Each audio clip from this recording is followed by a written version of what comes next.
Welcome to the Forest of Thought with me, Ingrid Rieser. The time has come to bring the second season of the Forest of Thought to a close. And like at the end of season 1, I wanted to end by sharing some personal reflections. A topic that came up several times in the second season was crisis.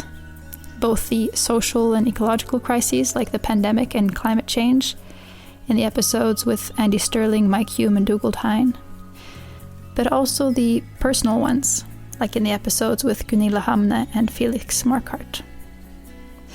I was thinking about how the power of crisis is that it reveals things to us. It uncovers what previously lay hidden, and it also brings things to a head, forcing us to make decisions. However, the power of crisis may also be twisted and misused. So we need to take great care if we're going to learn what crises, be they personal, political, or spiritual, have to teach us.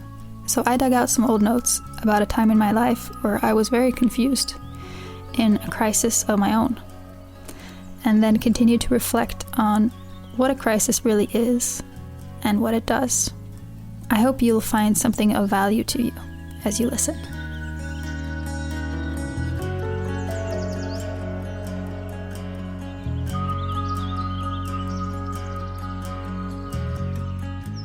Crisis. Noun. Definition number 1. A time of intense difficulty or danger.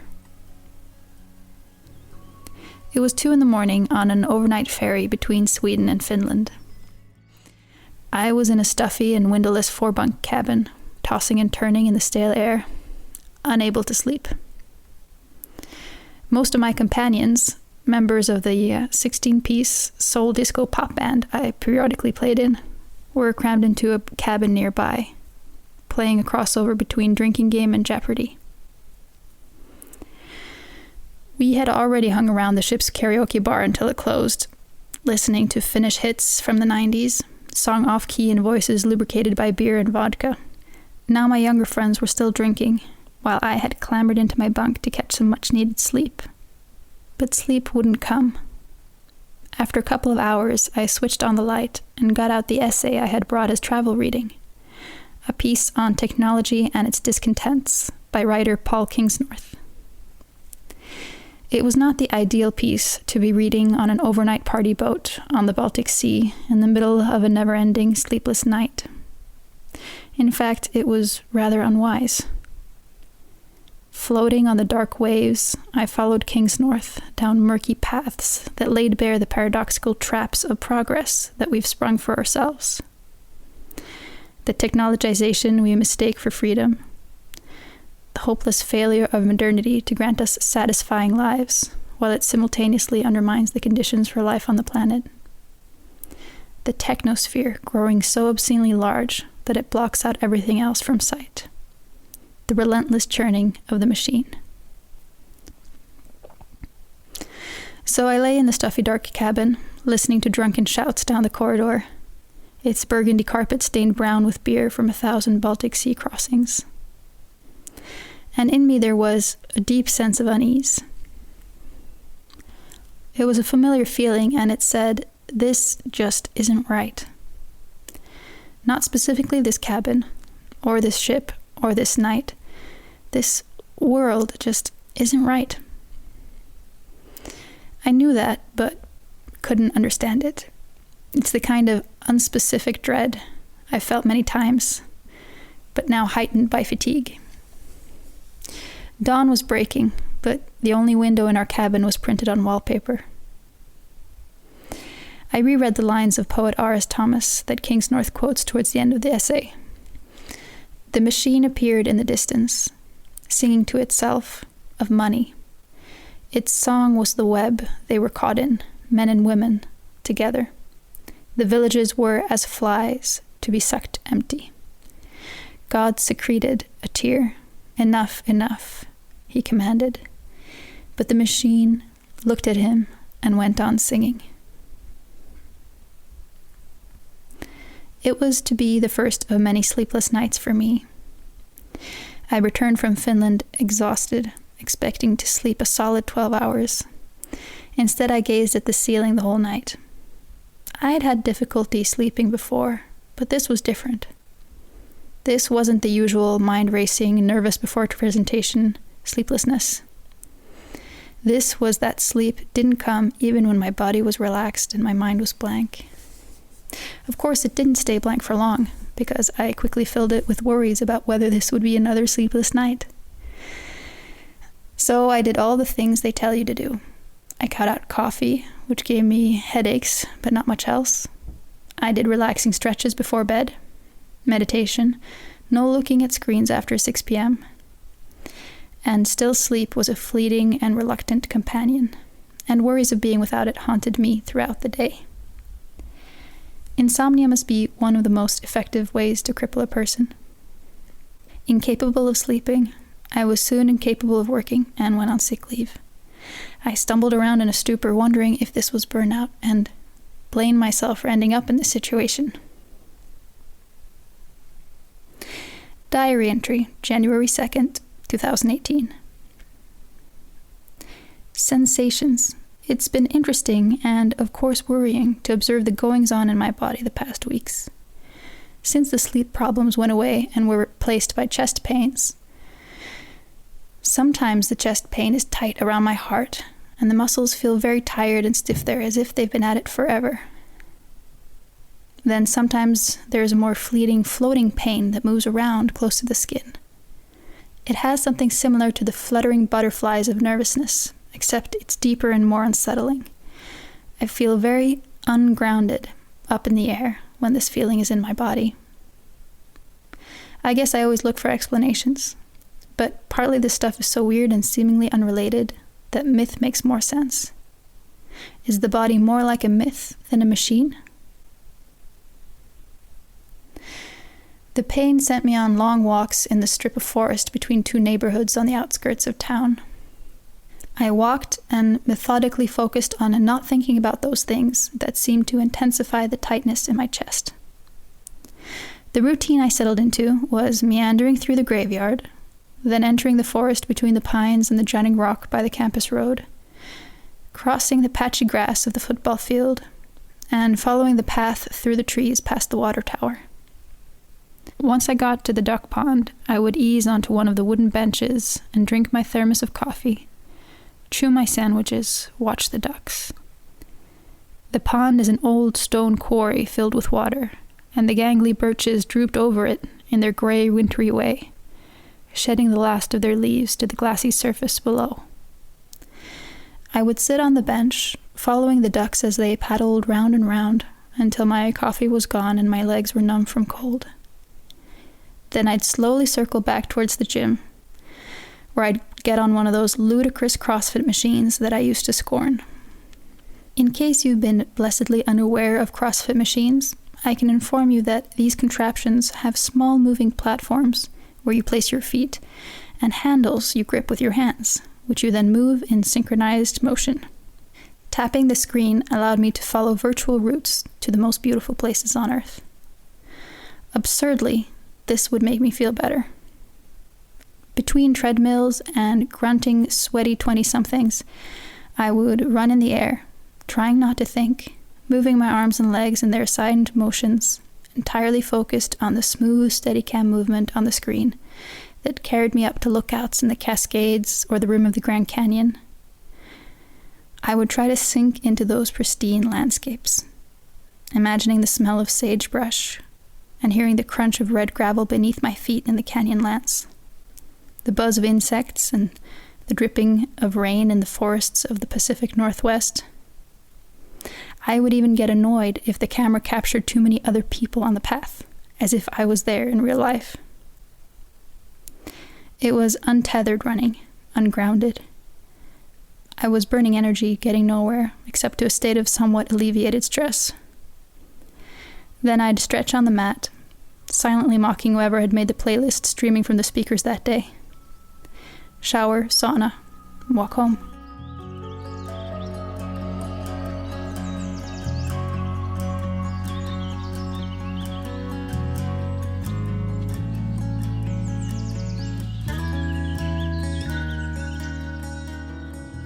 Crisis, noun. Definition number 2.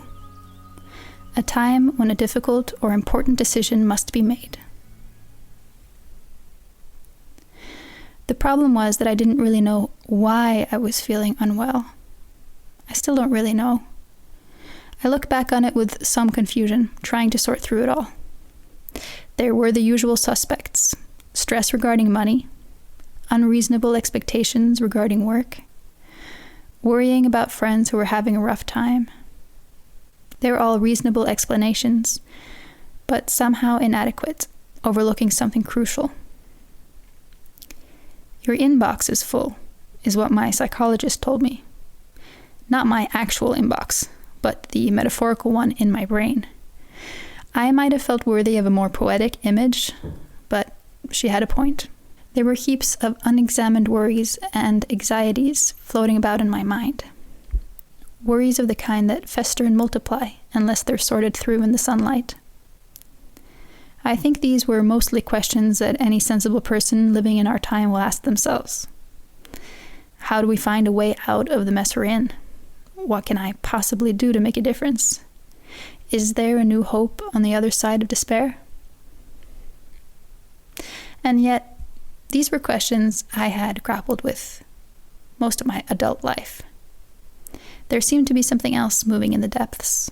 I noticed that all of these superficial causes of stress certainly elicited a bodily reaction in me. Thinking about them would tighten my chest, raise my pulse, make my palms sweaty. But not thinking about them didn't really make me feel better. Not thinking about them still had me floating untethered, running in air.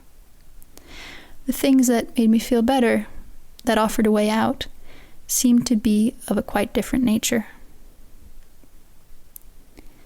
I had begun to listen to podcasts during my forest walks. By trial and error, I realized that there were certain types of programs that made me feel calm and at ease. Those about the history of ideas, and those about mythology. I would watch the ducks paddle their way around the pond, between fallen leaves, twigs, and spruce needles, while the history of conscious thought and the stories we tell ourselves all washed over me. One episode was an exploration of the ancient Egyptian creation myth. Like all creation myths, this one attempts to answer those fundamental cosmic questions. What is this world, and where did it come from? Why is it that something exists rather than nothing? How is it possible for things to come into existence when they previously did not? If you were passing through Heliopolis in the ancient Egyptian times, you might have heard a story that went something like this. In the time before time, in Septepi, there was the great primordial ocean, Noon. This vast watery abyss is the unlimited and the infinite, the source that contains all possibilities in their unactualized form of pure potential. How can anything come to be in this formless abyss? Here's what philosopher Jeremy Nadler writes about it. Within Noon is a creative principle, a seed of creativity that as it germinates differentiates itself within Noon. As the life potential of Noon is activated, something solid appears in the midst of the ocean of potentiality, and this is Atum. Atum is not other than Noon, but is rather a phase in the self-revelation of Noon. Why does Atum not rest content in the ocean of potentiality that is Noon? It is because Atum yearns for something on which to place his feet. Atum, the creative seed, yearns to germinate, to bring potentiality into actuality. And so Atum comes into being out of the non-being of Noon. And in the very act of Atum's becoming, a third principle arises. Kepler, the becoming one. The completion of this first phase of Noon's self-manifestation is the unfolding of light within the darkness of the infinite waters, imaged as the appearance of a broad-winged light bird, settling upon the solid earth that has emerged in the ocean's midst. The light bird symbolizes a fourth aspect of Noon's self-unfoldment, Ra. End of quote. And then Ra, or Atum Ra, the principle of light and also the creative principle, proceeds to create other gods and principles that eventually give rise to the earth as we know it. These gods have names we may recognize, such as Isis, Horus, Osiris, Anubis, Nut. Although conceived of as separate principles, all of these gods are expressions of the primordial source, brought into actualization through Ra. The creative principle, Ra, stands at the crossing point between non-being and being, the interface between potentiality and realization. It might be helpful to point out that the ancient Egyptian word for God, Neteru, literally means principle or force. So Ra is the principle of the universe that can realize the unmanifest, make the potential into the real, just as the warmth of the sun germinates the seed hidden in the dark earth, so it may unfurl its inherent leafy potential. At home, I started discovering hidden gems in our library. Amongst the shelves of inherited or gifted books, I found many on the mysteries of existence. I leafed through the Egyptian Book of the Dead, which actually is more accurately translated as the Book of Coming Forth by Light, a collection of papyrus scrolls of the kind placed in the sarcophagus of the deceased, maps to help them navigate the land of the afterlife, to pass into another world beyond. I developed a new calming activity, which was to methodically copy Egyptian symbols and hieroglyphs into my sketchbook. It worked wonders, much more effective than meditation. But why did these forays into the conceptual worlds of the past make me feel better? Well, here's a clue. After one of these podcasts, I felt forcefully struck by a self-evident truth. Just as the ancient Egyptian worldview has come and gone, ours too will pass. A new way of thinking and being is not just possible, it's inevitable. All discussion about whether change can happen is pointless, because change is all there is. You may say, well, that's obvious, and I would wholeheartedly agree. But isn't it strange how easily we forget the obvious?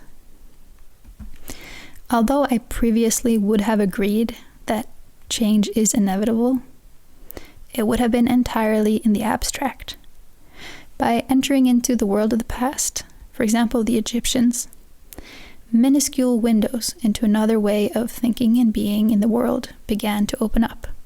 Thinking of Ra as the underlying creative principle manifested in the sun, the force behind all that lives and grows, or seeing Nut curved as the sky, cradling the world in a loving embrace, helps us to see the sun and the sky in a new way. Perhaps because I was in my raw state of distress, I felt small slivers of these radically different worldviews penetrate my cerebral armor. This made the change is inevitable aphorism more experientially real and concrete. Of course, although change is inevitable, we still have to consider the timeline and direction of change. How do we know change will be for the better? Perhaps it'll get worse? A fair point. But I believe that in the long run, it's very possible that the spiraling pendulum of history will swing in a more beautiful direction. How long or short that run will be depends on us. This insight on the nature of change gave me much solace, and therefore must reveal something about why I was feeling so bad in the first place. It had something to do with the dread I felt on the Baltic Sea that night. This world just isn't right. Trying to concretize this vague feeling of unease into a precise explication of the tangled promises and betrayals of modernity is perhaps more than I can muster. I've tried all afternoon, but my words arrange themselves into petty cliches and unsatisfying analyses on the page. It seems to have something to do with a profound confusion, a confusion that's gripped us ever more tightly as our intellectual and technological powers have grown. It began when we assumed that human distinctiveness must mean human superiority. We built magnificent structures, castles and cities with high walls surrounding them to keep things feral and wild at a safe distance. We did not realize that in erecting the fortress walls, we had also shut out that part of ourselves that only thrives in the fecundity of deep forests, that swims in dark tarns on lake summer evenings. We had mistaken cleverness for wisdom, automation for freedom, the sexy for the erotic. We thought difference implied hierarchy, that creativity was meant to be productivity, that what matters must be measured, and that relationships were best thought of as useful exchanges. We began to feel, and still feel, somehow at a loss, but without knowing why. We look for completion through our relationships, but our affairs can never come into full bloom, for the wild hearts of our lovers have also been exiled. We stride through the gilded, echoing halls of the castles, unable to understand why the splendor fails to bring us the joy we expect. As we walk, we may feel this deep, quiet, lingering dread. This world just isn't right. The massive structures humans have built are not a good place for those humans to live. And yet, the failures of our structures are not at the core of my despair, I think. At the core is the conviction that these structures can never change. Even after we've recognized the absurdity of our systems, we seem incapable of transcending the castle walls. Why? Well, it's very difficult to clearly perceive the structure's contours and workings because many of them are subtle. We walk the castle as fish swim in water, and although we have glimpses of clarity, they're often brief. It's always the world that you find yourself in that's most convincing. That makes it extremely difficult to imagine what a different dwelling might look like, or how we could possibly get there. And don't forget, the kings and queens and military commanders and high knights of this castle depend on you staying where you are, because that's what grants them power and dominion, although they try to conceal that truth from you, and perhaps even from themselves. They'll stop at nothing to distract you. They'll have you play their games, place ludicrous and arbitrary demands on you, and cast you into the exile of obscurity if you don't comply. Considering all this, no wonder we feel that change is unlikely, maybe impossible. How can anything make a dent in this powerful monolithic structure? And so we despair. And this is when we must remember that ancient wisdom. Change is all there is. Change is inevitable. As surely as the sun rises each day, the walls of the fortress will tumble. I pause now in the writing. I realize that the metaphor of the castle that came to me this afternoon, and that spun its yarn much longer than I anticipated, is not really a good metaphor to illustrate the continually changing nature of reality. A river would have been better, surely. But all summaries are doomed to be partial and unsatisfying. I may ask you to stay in this metaphorical castle and look around a little longer. You'll soon notice that huge chunks of stone have already fallen from its outer walls. In the cracks there are new vistas appearing, tiny glimpses of the lands beyond. You start to notice that actually the castle is in need of constant maintenance. Sustaining its structure requires continuous effort on the part of all the inhabitants. But where does newness come into this picture? How are new things brought into existence? We've forgotten that in the infinite source, the primordial ocean noon, there exists an infinite amount of forms. All possibilities and infinitely more are contained in this abyss of potency. Jeremy Nadler writes, "It is the fullness of all existence, but held in potentiality." Of course, the other knowings and beings, the better worlds we yearn for, are also drifting in those dark waters in the form of potential. And how is this potential to be actualized? At the crossing point between non-being and being, we find Ra, and we also find ourselves. Each of us carries a part of Ra within us. Each of us is an interface through which potentiality becomes reality, through which ideas are manifested in the world.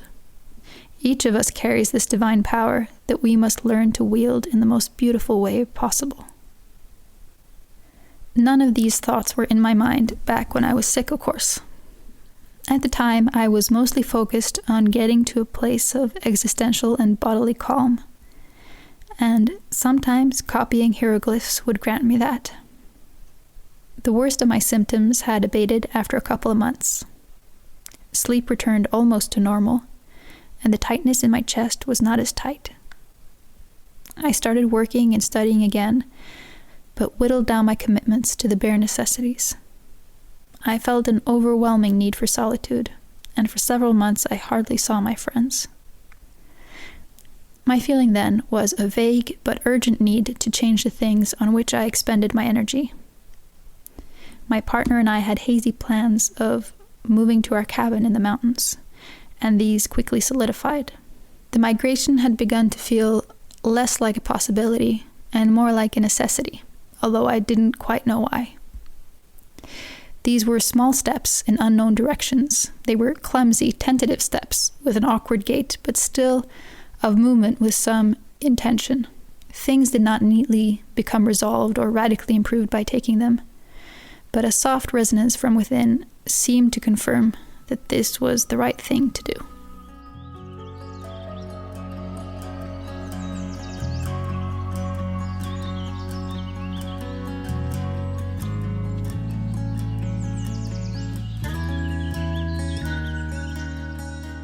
Crisis, noun.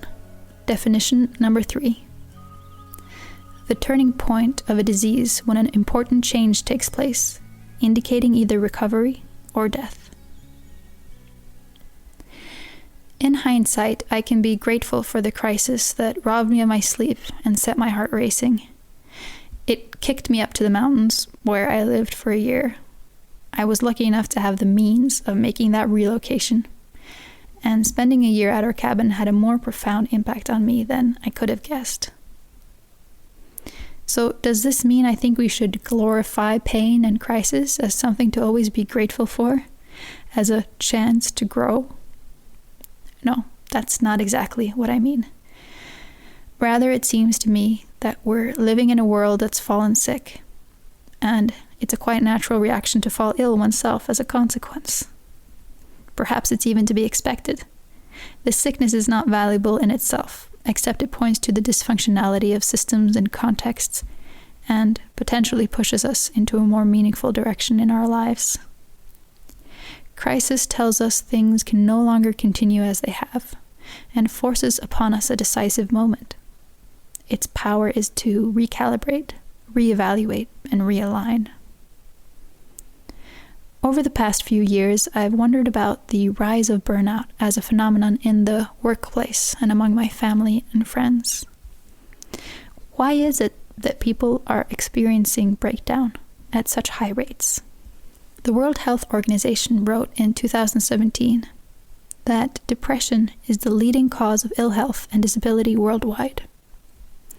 It's just one line in a press release, but its import is pretty shocking. Our despair is a greater threat than all the diseases, all the cancers, all the malnourishment in the world.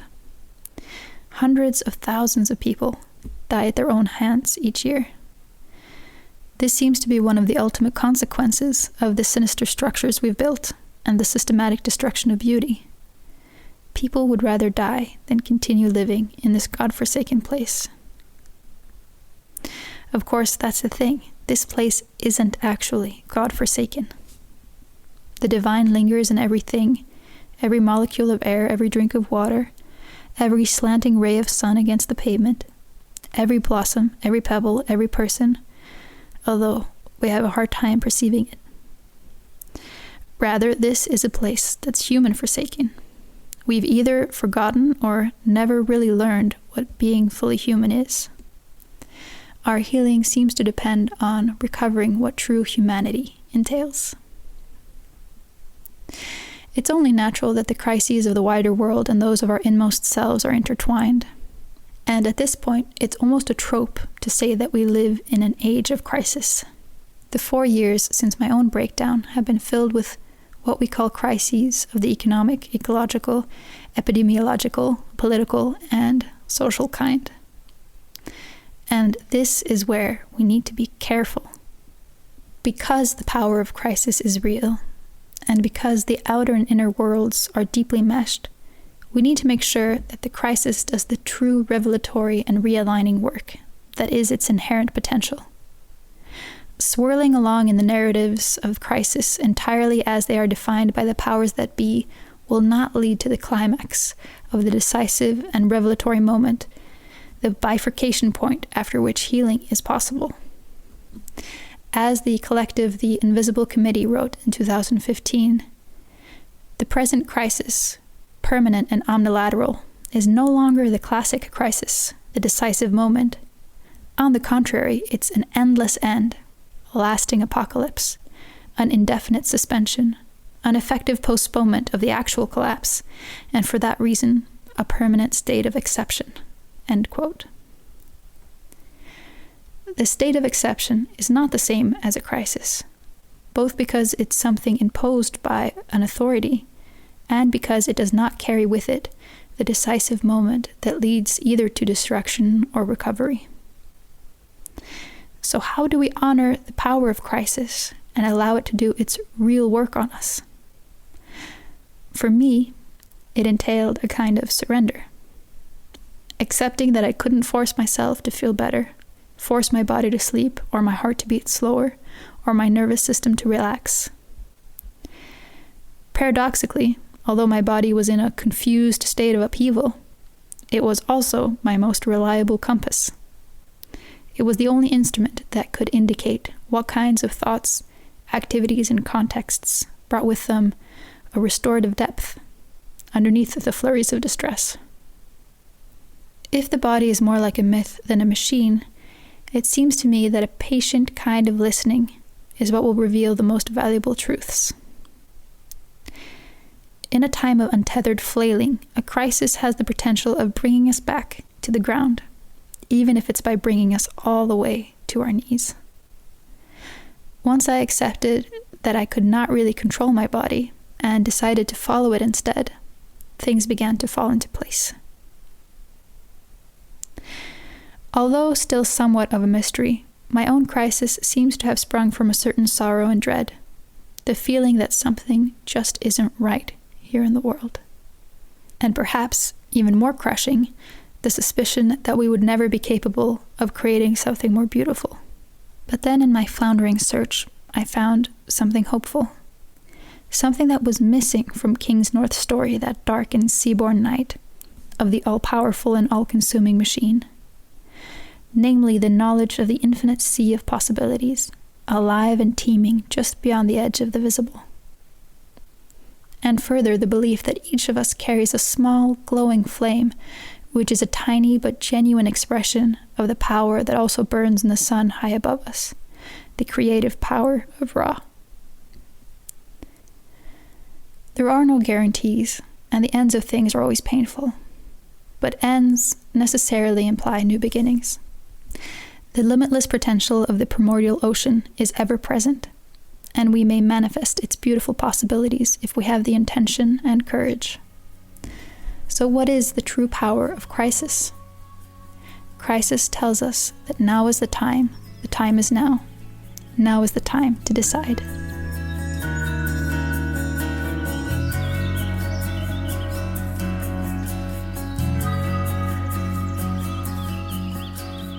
I hope you enjoyed listening to my reflections on this.